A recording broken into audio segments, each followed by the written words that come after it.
Það orðið, þetta fjórða viðtalið eftir þennan leik núna og þau byrja öll á svipuðum toga.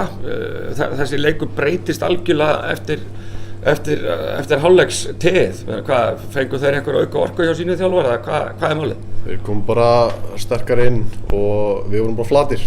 Það var bara hannig. Hvernig skýrir það út? Þeir voru bara aggressífir í sókn og vörn og við vorum bara soft og þorðum ekki. Það var bara hannig. Og í raun kemur lítið framlag frá, þú ert væntanlega svona dálítið lykilmaður sem liði frá þér og basically öllum, en þeir eru bara alveg flatir í seinni hálfleik.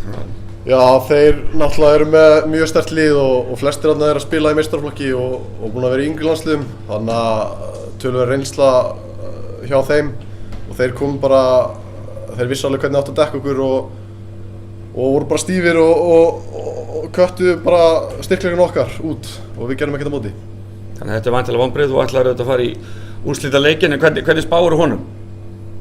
Ég spái hörku leik, en ríkjandi bikarmeistarar vinna. Og hverjir eru ríkjandi bikarmeistarar? Ég er bara Njarðvík, já, þannig að þeir taka þetta tvöfalt. Fara í gegnum þetta tímabil undefeated. Ég held það. Eins og maður segir. Já. En segðu mig, hvernig er framhaldið á þér? Þú ert búinn með unglingaflokkinn eða ekki? Nei, ég á 1 ár eftir. Og eitt ár eftir? Já. Þannig að þú bara heldur áfram þinni vegferð hér bara? Já. Og áfram gakk bara? Já, áfram gakk. Flott, takk fyrir. Takk fyrir.